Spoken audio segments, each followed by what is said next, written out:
24th of July, 2020. We're here at the Emergency Operations Center. Is everybody ready to begin?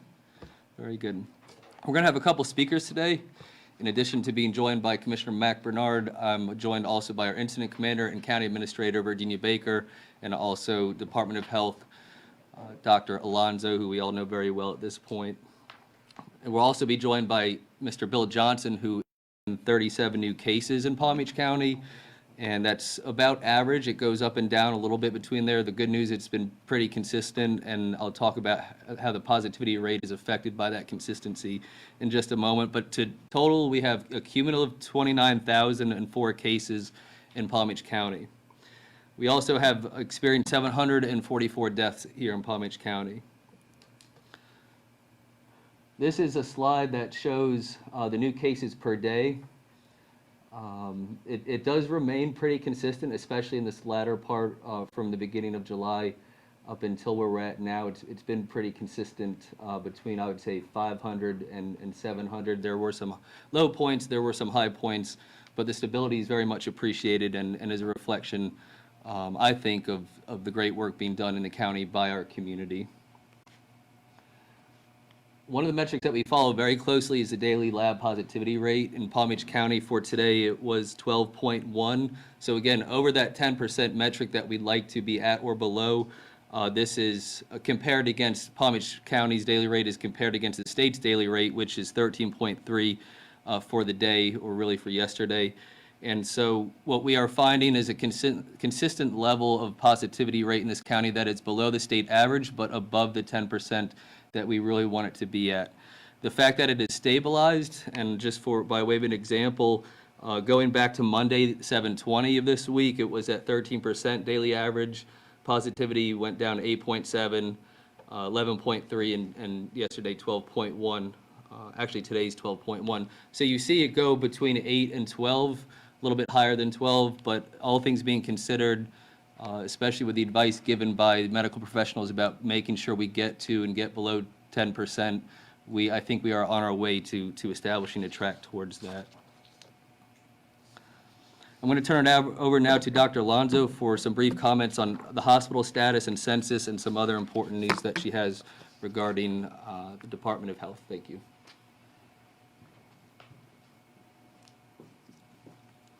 Good afternoon. Thank you for being here. Thank you for the media to have you consistently send out our message of distancing and the message of wearing our masks. We might not be able to cure all the problems we have, but I think the public being so positive and so appreciative of our distancing and our wearing of the masks, and I see everybody here with their mask on correctly, wearing them the way we're supposed to. We've gotten a lot of positive comments, and we really appreciate it. I've mentioned this since day one. This is really our only tool that we have to bring down the number of cases. We need to have the virus stay away from each other so that it cannot spread from person to person, and by wearing our masks, that's an added level of protection so that we don't give it to anybody or catch it from someone else. Many of the municipalities have been doing PSAs. The state's doing PSAs. We're trying to get this message out as much as possible, and we really appreciate all the media putting out the same message so it's consistent and it's heard often. It's very easy to get complacent and forget about it. I also want the public to realize the great job that our COVID enforcement and education team is doing by going out to the businesses and getting rid of the places that are helping to spread the virus by having large crowds, dancing, music, drinking, where the younger 15 to 24, 25-year-olds are gathering and spreading the virus. That virus then is going home, and it's affecting many people. So if we can keep that special message of staying away 6 feet apart from each other and wearing our masks, that is really going to help. One of the other things that we measure besides this is we keep a very close eye on our hospitals. We're meeting weekly with the CEOs of the hospital and ACA, And we are looking at the hospitals, what we call hospital surge. In other words, we keep track of their total hospital bed utilization. Right now, it's at 73.1. They should always have at least 25% beds available for the hospital. In terms of the hospital beds, the COVID hospital beds make up 12% of that 73%. So that is a number that is able to be maintained by the hospital. And the total ICU bed utilization is 74.8. That's right at the level. The 75 is the level that if it goes much above that, we start being concerned of them having enough capacity to put people into ICU. The COVID ICU bed utilization is 31.9% of those ICU beds. So that tells you at what level the hospitals are at in terms of their vacant beds and making room for people who come into the hospital. The ventilators are at 44%. That's a good rate also. And that shows you that the hospitals are doing everything they can to make sure that they have room, that they have enough staff and PPE and everything to keep us safe if any one of us need a hospital bed in any one of our hospitals. So we're working very closely with them, and I think all the work that we're doing together is going to help us in Palm Beach County bring down these numbers.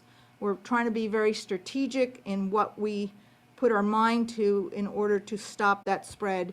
And that is why I think that the most important part is the going out into the businesses and having the businesses understand how important, if they want to remain open, they need to be part of the solution in terms of keeping the distance, wearing masks, and making sure that their patrons that come to their businesses continue to come. Thank you. Thank you, Dr. Alonso. Here are some charts that Dr. Alonso had put together just to give you a visual regarding the ICU cases census count for COVID positive. There's certainly no denying, despite the recent drop in beds that are being used in the ICU because of COVID, the standard deviation sets out a pretty clear path of where we've been headed, at least since 6/23/2020. Now, there are some indications that it's plateauing. There's actually a lot of reasons why we think that's happening. Dr. Alonso and myself, and I think the entire leadership team on the Board of County Commissioners understands the great work that the COVID education and compliance team is doing to set the ground rules, to make sure that the education is out there, to make sure that the PPE is out there. And so we've adapted. I believe these metrics reflect that this county has adapted, and particularly not just the members of the community, but also the business members of the community that own restaurants and own different facilities. Some of them are in phase 2, let me remind you, that they're not open. So when we talk about damages, economic damage, and restaurants are fighting for their lives, we're very cognizant of that, and the governor is as well, and he's done his best, I think, to accommodate that in a safe way. But the truth is, and we forget, that phase 2 businesses aren't even open and have not been open. And so we are working towards trying to get our community to a safe place where we can embrace a larger part of the economy. That can't happen unless all of these metrics we're talking about on a weekly and daily basis either continue to plateau and then go down. Positive increases are not a good thing for our economy. Let me talk a little bit about the current status of our emergency orders. Yesterday, Emergency Order 16 was executed by the county administrator, extending the facial covering directive until 12:01 a.m. August 23rd, 2020. This should not come as any surprise to anybody in this room or watching this broadcast. This county Board of County Commissioners has been resolute, they've been direct, and they've been candid about our belief that masks will save lives and masks will stop the spread. And until the county administrator is directed otherwise by the Board of County Commissioners, I anticipate this order in Palm Beach County will be in effect and will be enforced. And I'm very proud to say that it's been my personal observation, and I think our metrics bear this out, that it's been my observation that the community has broadly accepted the minor inconvenience of having to wear a mask, and we're starting to realize the very real benefit, tangential benefit, both in our quality of life and looking towards our economy and school reopening, the mask is the key to our salvation at this point. And we hear that from the highest levels of leadership down to county officials. Let me speak now about a new Emergency Order 15. This repealed and replaced the prior order that was executed that had the intended effect of shutting down restaurants countywide at 11 p.m. in this county. We saw our neighbors to the south in Broward and Miami-Dade take a bit stricter route in terms of a curfew. We were not at a curfew point. We don't want to get to a curfew point. We want to find that nice balance between the public health and stimulating the economy. But based upon our observations and the COVID education and compliance team being out there on the street and having to enforce these regulations, we decided to repeal the prior order and replace it with this revised restrictions on operating hours of restaurant, food establishments, and other businesses, and clarification of current business closure. What the effect of this replaced order will be is that, I'll just read it. Emergency Order 15 was issued as an enforcement tool for those businesses who have operated beyond the 11 p.m. restriction and those businesses that should remain closed. So the intent of the prior order was to ensure that the business, restaurant, what have you, closes at 11. It had some ambiguity in the sense that we didn't want to have to kick people out of the restaurant right at 11. There's, you know, in normal society, there's a process where you pay for your bill and you go upon your merry way. But due to some pushback in the community from restaurants that wanted to work around that very easy rule and not abide by at least the spirit of the law, we've been forced to make a much more clear but much more direct executive order. So the bottom line is this. In Palm Beach County, if it's after 11 p.m., there cannot be customers in the establishment. And that will be much easier to enforce and take away any confusion that the business community and particular actors had in how to interpret that order. COVID education compliance team continues to be out on patrol. They will be out on patrol tonight. As they patrol and find those in compliance, we also want you to know about those that are not in compliance. The team remains on the streets throughout the weekend. In fact, they just came back from having to shut down an amusement type establishment that was not allowed to be open. They were aware that they were not allowed to be open, and so they went out very quickly as a result of our 24 COVID phone number, 56124 COVID. We received a tip, and this process is going to be going on for as long as it takes and until this pandemic goes away. It's my personal belief that compliance, education compliance, is the most important metric after masks, or most important action that we can take to make sure that our positivity rates stay down and that people stay safe.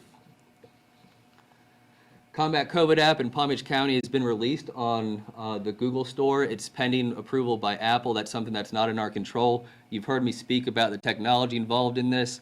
Even if the technology to sort of track through Bluetooth who you were around and who may have COVID and notify you, that's an optional part of this app. It still will remain even if you don't use that technology. If you download the app and don't use that technology, that's fine. We encourage you to.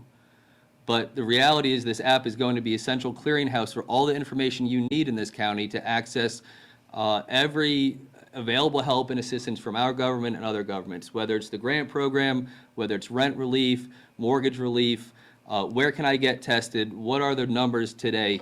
This Combat COVID app is going to serve as a central clearinghouse. So even if you don't have any interest in using the Bluetooth technology, we encourage our residents to start downloading this app and getting used to it, how it works, and really figure out if it's something that you want to embrace. And we hope that we get widespread use of the technology. Miami-Dade County has adopted the same exact platform, and that will give us a very strong tool in combating COVID moving forward. Especially since there is such a transient population between the three counties. A lot of people work here and live in Broward, work in Miami-Dade and live in Palm Beach. There's a lot of travel and a lot of overlay between the three counties, and we think this will be a very powerful tool in combating COVID.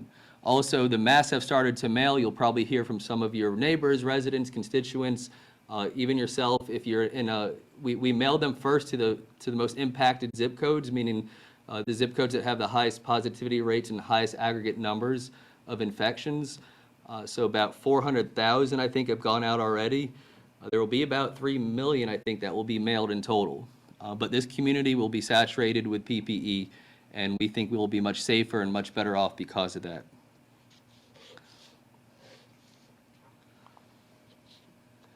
And just so you know what you're looking for, or what you should be looking for as a resident in this county, this is how it will arrive in your mailbox, and we hope you put them to good use. It is now time for Mr. Bill Johnson to come up, and he'll speak on the Operations Center and some of the other issues that the county is dealing with. Mr. Johnson? Thank you, Mr. Mayor. Appreciate it. As you well know, the Atlantic Ocean and the Gulf are heating up, even though that we're 6 weeks shy of the peak of hurricane season, which, as you well know, is the middle of September. So I'm here to talk to you a little bit about hurricane preparedness. There are 3 systems out there right now: Tropical Storm Hannah and Gonzalo. Probably will not have an impact on South Florida, so we're lucky at that. But disturbance number 1 is something out there that is just coming off of Africa that we should keep our eye on. It has a 40% chance of development over the next 5 days, but there is a lot of ocean between it and us right now, so there is still plenty of time for us to make some preparations. If you haven't already prepared, it's really important for you to start making your preparedness plans now. First of all, know your zone, know whether or not you reside in an evacuation zone. If you do, plan to where you're going to evacuate. Understand where you're going to go, be it a family member's home, friend, coworker's home, or hotel here in Palm Beach County. Plan to evacuate miles, not hundreds of miles. If you have to go to one of our general population shelters, we have 15 of them. Consider them as a shelter of last resort. Have a plan for family members with special needs. We have an application on our website. Also consider a plan for your pets. We have a pet-friendly shelter this year as well. The application and all the information that you need to know is on our website as well. Second part of your plan is building a disaster kit.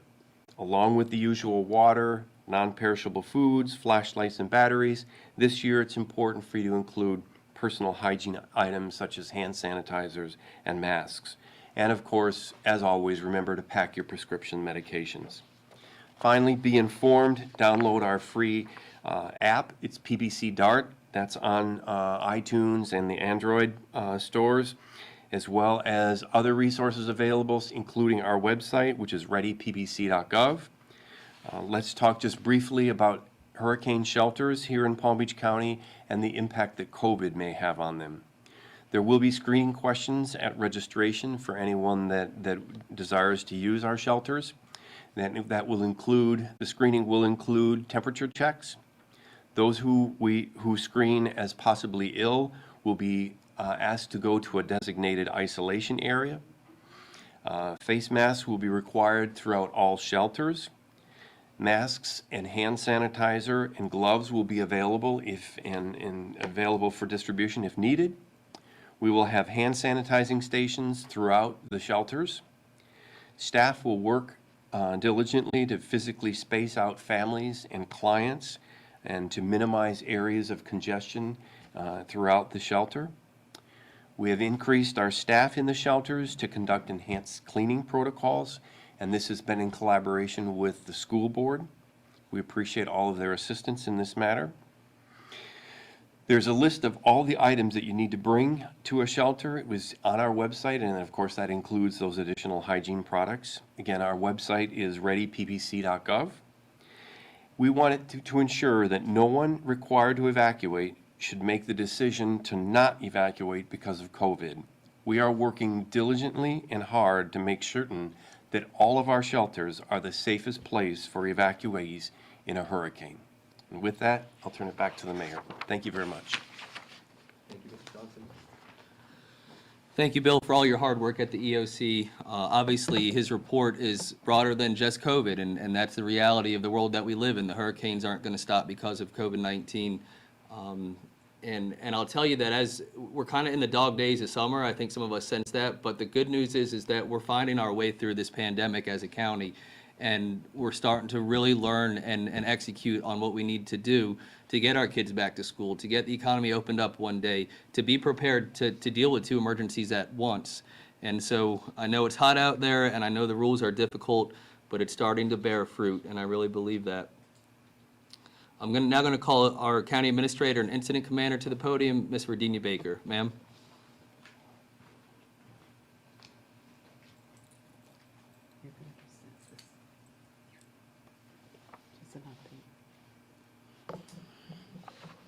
Good afternoon, and thank you for being here today.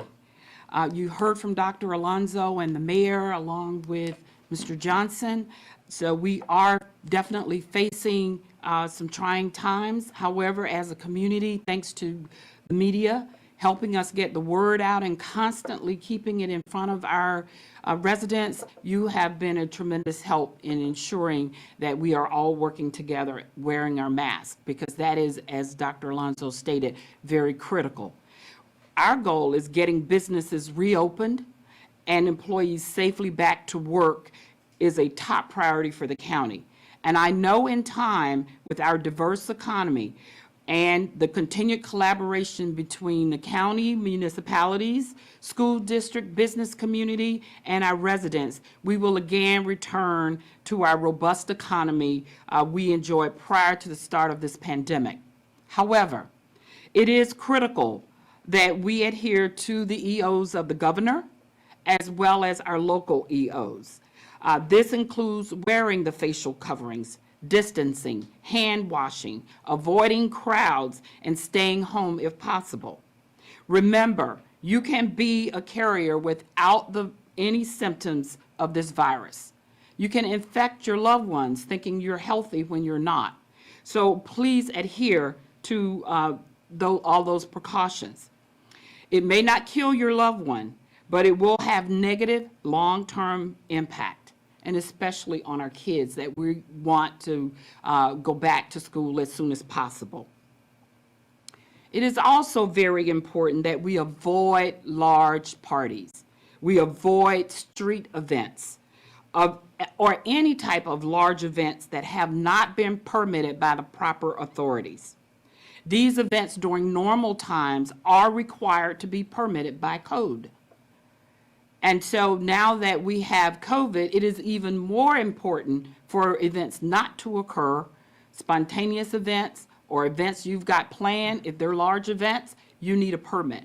And you need to make sure you go to your governmental authority, or if you have to send it through as a special event to Mr. Johnson, please do so prior to that event occurring. The governor in phase 2 moved to gatherings no larger than 50 people. We want to make sure we keep ours even tighter as to 10 people, and that's what we're recommending. And to wear face masks even when you're with that particular smaller crowd. Do the distancing even with that crowd. What I want to share with you and my conversations with law enforcement and the sheriff specifically is that you must adhere to this. We will not tolerate street parties. We will not tolerate it. And so the sheriff will be enforcing all of the rules. If you have not been properly sanctioned to hold an event, he will take the appropriate action to disperse the event. So let's all work together, keep our families safe, and avoid the large crowds. I know that some of you have been inquiring as to our activity with the CARES dollars. We have been moving very cautiously but yet swiftly with the expenditure of these dollars. So far to date, the county has expensed roughly 28% of our CARES funds. These funds are intended to sustain us through the end of December of 2020. Approximately 5,000 businesses submitted applications for the business grants. 1,700 were not eligible. However, 2,500 have received checks totaling approximately $43 million, with 282 applications approved and 455 remaining in review. Our mortgage program started at the end of June. We've received 601 applications to help our residents that are behind in their mortgage. Again, we received 601, 380 were submitted in draft but not totally complete. 58 checks have been issued totaling 385 to date. We also, at the beginning of June, rolled out our rent and utilities program. Roughly about 232 applications totaling 353,000 were received. In process is 161 apps and 241,000 associated with it. So we continue to review the use of our CARES dollars. These CARES dollars are county-wide, so it does not matter what city you live in. If you apply for these grants, you are eligible if you meet all of the criteria. So I urge all of us to pay close attention to pbcgov.org. We push all of our information out to that particular site, and it is done on a daily basis. So please keep that information in mind and adhere to the executive orders. Thank you.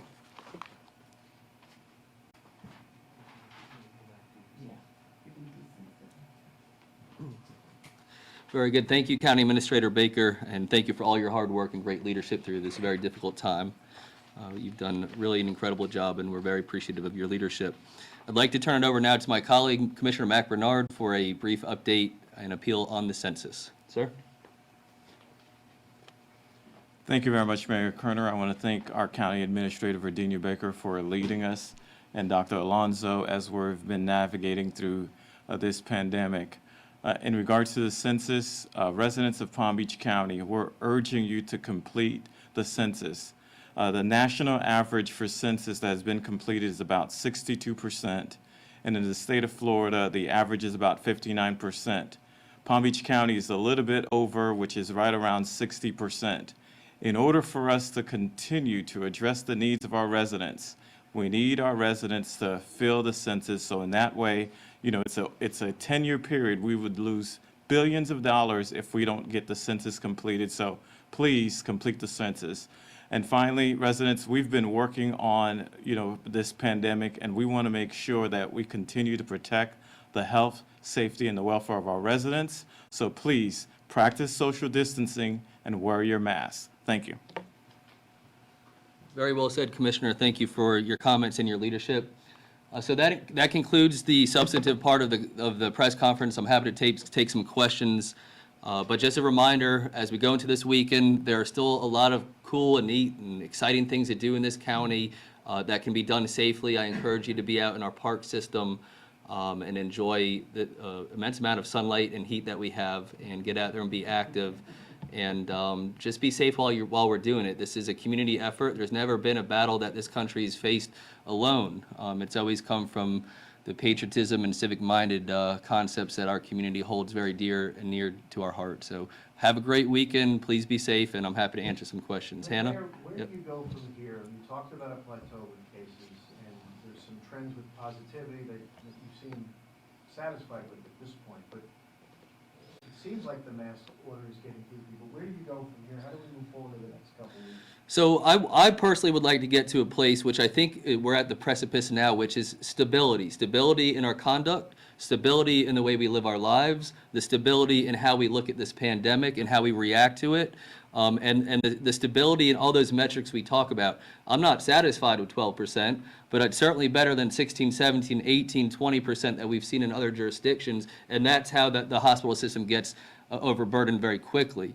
So while I'm pleased in many regards, what I'm really excited about, which is the most unexciting aspect of any response, is just the stability and the marathon that we're in. There is a skill of having to adapt in long-term situations to control your conduct and change your conduct, and that's taxing. We all know that is taxing, but this is it. We're doing it right now. We've been dynamic. Nothing ever goes perfectly. But we are in a place where we have the people's conduct, the government's assistance, and a society that is really looking forward to getting back to normal, that understands that getting back to normal means we have to really live this new normal right now. So I want stability in our conduct, and I want stability in our numbers, and the community wants that as well. Doctor, did you have anything to add to that?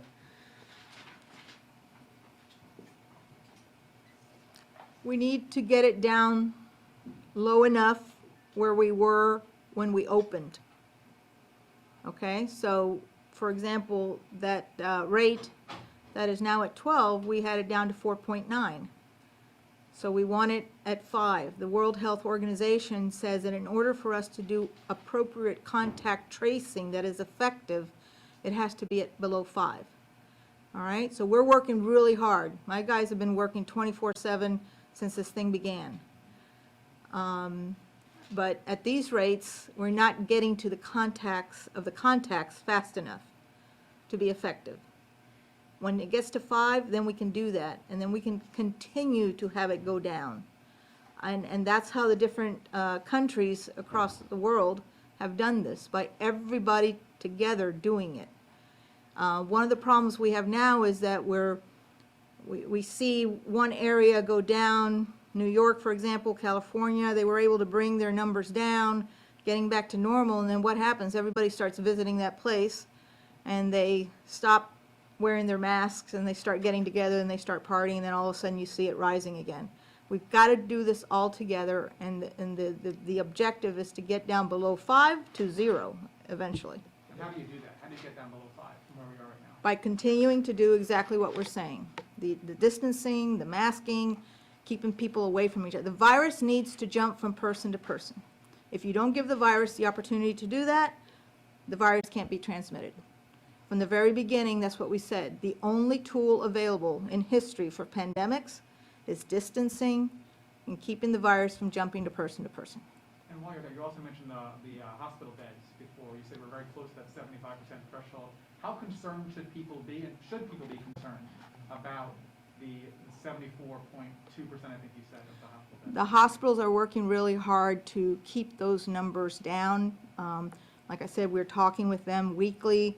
If they need any assistance, we've been able to call the state and get them assistance, to get them the drugs here that they needed, to get them PPE, anything that we can anticipate that we will need, so that we're not in the situation of Miami, that we're not in the situation of New York. We don't want to get to that point. We don't want to just keep staring at it and watching it go up. We need to make it come down. And so that's what we're doing. And I'm sorry, while I've got you at the podium, do you have any comment at all about what's been said at the Palm Beach County School Board meetings? They've obviously said that you were quote-unquote politically silenced. Do you have any comment on that? I've never been silenced in my life. It's just not in my nature. There was an apology to me. I accepted the apology, and everything is fine. Thank you. Anything further? Hannah, sorry for not calling on you first. I have a question for Bill. If we need to evacuate, if people need to evacuate during the pandemic, will fewer people be allowed inside the shelters? Will there be partitions? How will that work inside the shelters? And is the isolation part just a separate part of the shelter? Yeah, the question was, will we have fewer people allowed in the shelter, and will we have partitions, and what was the third question? Part of the How question? does the isolation work? How's the isolation work? Okay. So initially, we have yet to ever fill up our shelters to our maximum capacity. During Dorian, we had only about 17,000 people, which is about a third of what our capacity is. So right now, we have no intentions of restricting the capacity. We believe that it is much safer for someone in an evacuation zone to evacuate and be in a shelter, and therefore we have no intentions of restricting. What we will do, however, is that as one shelter, say a shelter, becomes more filled than others, we might distribute folks so that the load within the shelters are equalized, if you will. We will not have partitions within the shelters. The special needs shelter may have certain partitions, but those have always been there. Again, because partitions are not necessary, again, as we've already talked about, masks and physical distancing are adequate. And then in terms of isolation, it'll likely be another area of the school. All of our shelters are schools, so we may use specific classrooms or specific hallways or specific areas as the isolation area. Thank you. Anything further? I have a question. Yes, ma'am. At CBS 12, one of our reporters, they uncovered errors in the COVID-19 death reports here in Palm Beach County. Because of that, the Palm Beach County Chief Medical Examiner is adding more layers of quality assurance checks to their office's COVID-19 death list. Is there anything that you could comment about this issue? Let's have some examples. Our reporter found that 8 people on the list on the COVID-19 death list, but some of these people die from other reasons, like gunshot wounds to the head. I'm not terribly, the question has to do with some inaccuracies in reported labs to the state and to other government entities. I'm not familiar with the story, I've heard a little bit about it, but let me just say as a general concept, A, what we put out there and what the state puts out there you can trust. B, it's never going to be perfect. There are millions and millions and millions of data points being entered into systems throughout the entire state of Florida. There will be mistakes made. That's not an excuse of any kind, but trust me when I say the data is sound and the data needs to be relied upon because the data gives us the direction of which way our community is going. And so I can't stand up here and say it's going to be 100% perfect every time. There's thousands of labs, I assume, and there's thousands of products going into these labs that are being reported back to several entities. There will be mistakes. We need to be cognizant of them, but certainly it's not as widespread as to affect the overall outlook and outcome of the data that we publish. Doc, did you have any other comments on the data? You answered it beautifully. Thank you. There is quality on both sides, our side and the medical examiners. I have full confidence in the medical examiner. She works very closely with us, and whenever we pick an error, Is there a way you could say that in front of me? Sorry. Say the first part too. Thank you, Doc. okay. I have full confidence in the medical examiner. The medical examiner and I speak frequently. Our epi department and the medical examiner's office speak frequently. There are checks on both sides of the equation. Of course, there may be an error, but you have to understand that the process to make the determination on a death is very complex. And they go through great measures to make sure that they have it right. They look at the actual records of the hospital, the medical records. They look at a lot of things before they make a determination of what the cause of death is.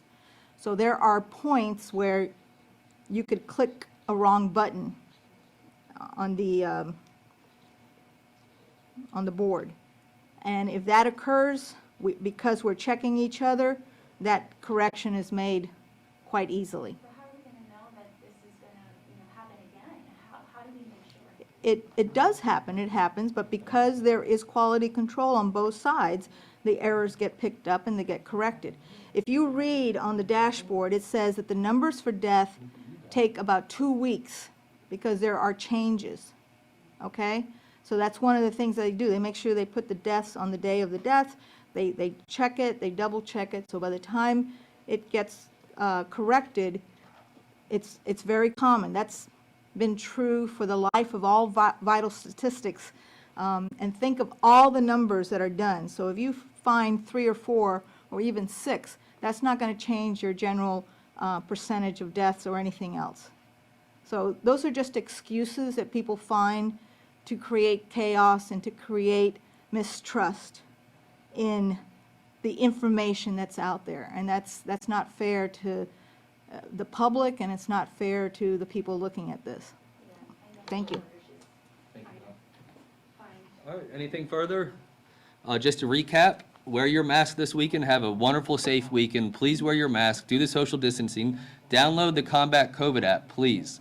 This jurisdiction and Miami-Dade are leading the way in technology and developing technology locally to fight and combat this pandemic.